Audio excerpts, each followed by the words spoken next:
All right, now, firstly, a whole lot about automation system, autopilot. And it sounds strange to a whole lot of people. To some people, it's been like, okay, what is it about? Is it just a magic kind of process? No. Now, you've heard probably about funnel.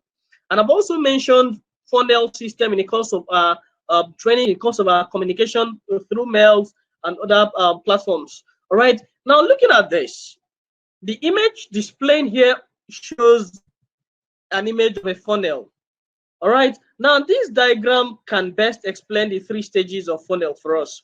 Now, this is the first stage, this is the second stage, and this is the last stage. If you look at the top, there is wider, which means that when you are pouring liquid, for example, it gets in faster and more in quantity. And then as liquid are sinking down the platform, you find out that in there, it's shrinking. The quantity that is going in is getting slower, so it can't be rushed the way it was from the top. And then when it gets to this down, you find out that it has to be one after the other because it's becoming tinier. All right, so having said this, you get to understand what this stage stands for. Now, this is where a stage where you gain what I call acquisition, so interest. Interested but not ready to commit. All right, so I have always said this in every of my training, that you don't have to be dragging your prospect, you have to learn how to attract them. All right, so now looking at that, you've shared your offer, you've shared what you were trying to use in bringing them in, and they've indicated interest. And this is a stage where they just jumped into your offer, so you've acquired them easily. But of course, if you don't have a funnel, you can't acquire them. All right, so commenting I'm interested on Facebook doesn't mean you've acquired them now. That's even one of the stage to even say you've made any effort. So the first stage is that they are in your lead magnet. All right, so they get in here, they indicated interest, they are not ready to give their money. They are interested but not ready to commit because there are reasons. One, they don't trust you. They've just met you, but you said something that captures their attention. Two, they don't like you enough yet to give you their money. Three, they are still very much skeptical if this thing will truly work. All right, so at that stage where they are, what they are trying to solve there is your ability to help them overcome those concerns. All right, then the moment they are able to leave this stage, which is the acquisition stage, they get to the activation stage. This is where you have a whole lot of work to do. All right, ready to commit but undecided. They still have fears, but now they are beginning to get used to, they are beginning to like you, they are beginning to love the idea that you've shared, are beginning to get to understand what it really means on how it works. So at this point, they are still skeptical. So what you need to do here is to spend more time to activate them. So this is where I talked about the creating that authority personality, the expert personality. Of course, I'm still coming down to that to explain that better. So this is the process of a funnel. All right. So the last stage here, which I actually refer to as the conversion stage, you can see how tiny it was. Some people here will go back. All right, some people will pass through the larger stage, get to the middle, and then stuck in the middle. So you either have to forcefully pull them out, or they find a way to hook on the net. So when you are expurging them, other things, they get to go out in your net as well. Now, how does this explanation relates to your digital process? You have a list, which I'm going to show you how to use your email automation platform to capture the lead, to engage the lead. All right, so at this stage, you have what we call a dormant list. They are not responding, they are not going out. All right, so at this point, you need to find a way to make sure that your list is active and vibrant. You are getting a responsive lead.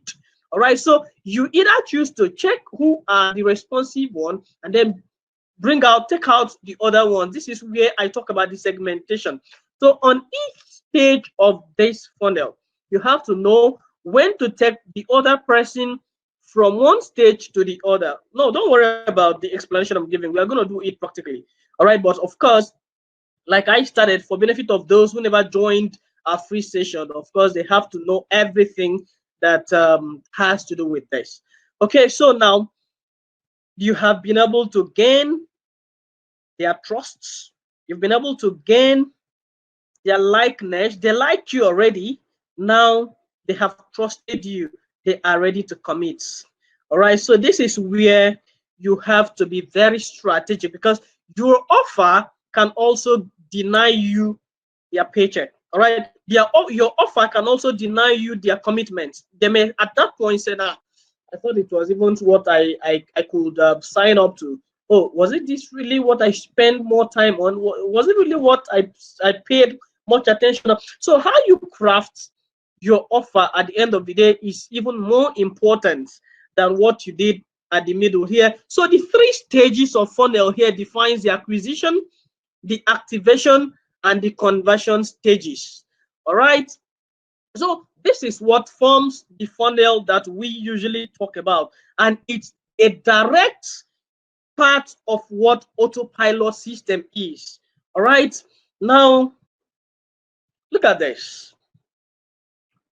One of the things you need to get into your consideration right now is that marketing has a formula.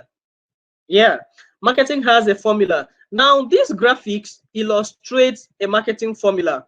Like I said in other trainings, you don't just start and drag people and they get to you and they give you money. Now, it doesn't work that way.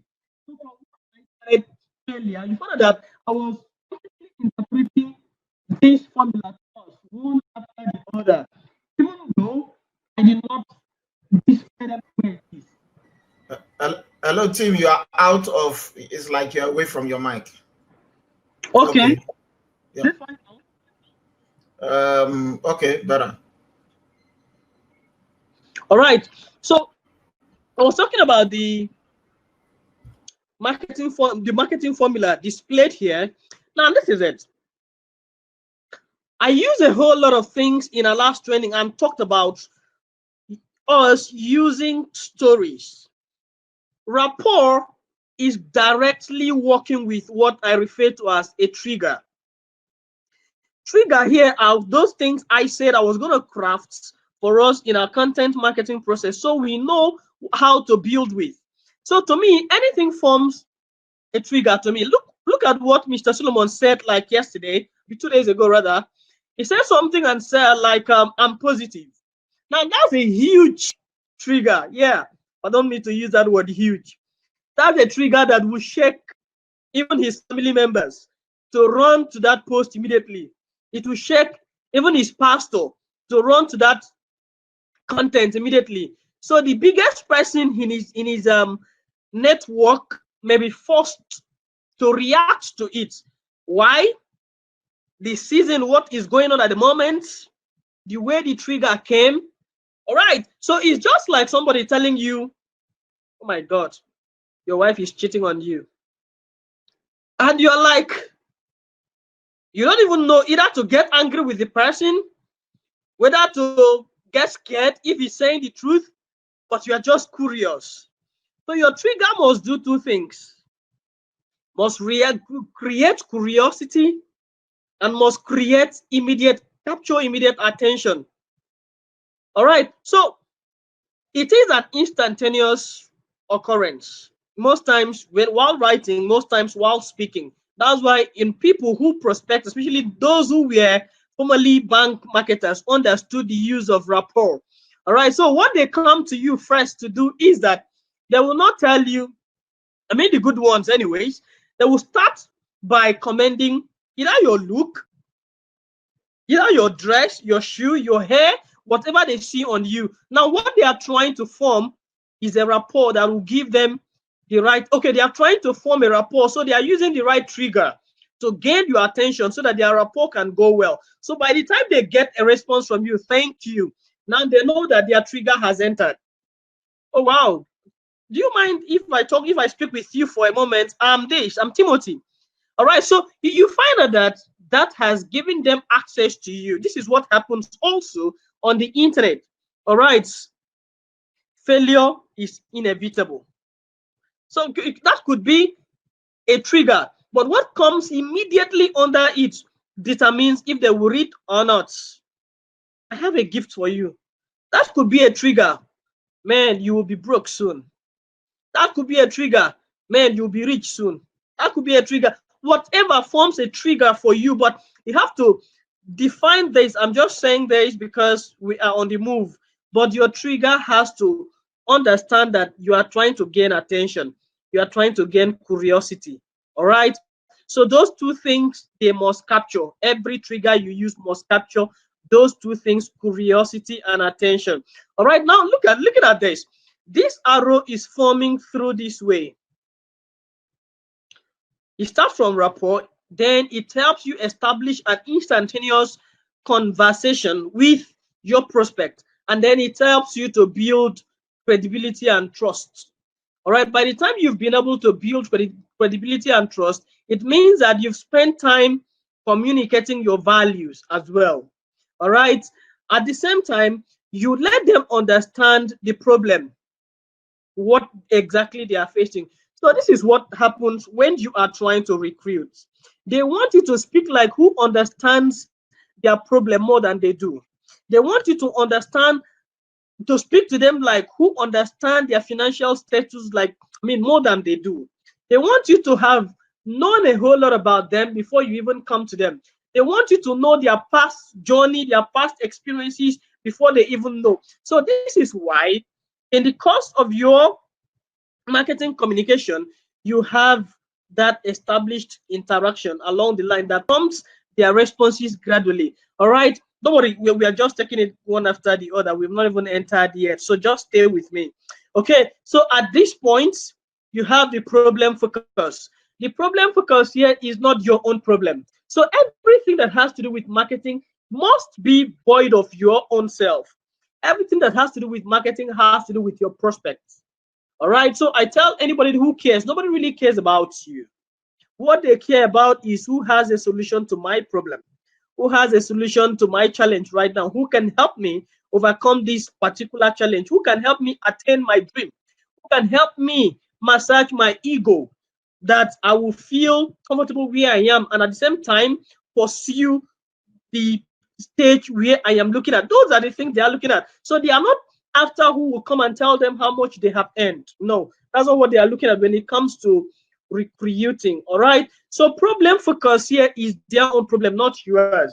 All right. You state the problem that they probably may have faced in their experience in network marketing, that they probably are likely to face if they do not know certain things. That's when you connect the solution into it, because you don't communicate problems and leave it at problems. You communicate problems and bring solution. Now someone asks, am I supposed to finish up everything without him joining my team? Of course. Now in marketing, you understand where you create what we call chain, your value chain. So you connect your communication chain around it. Your problem and your solution is attached to each other, but not everything they need to overcome their problem.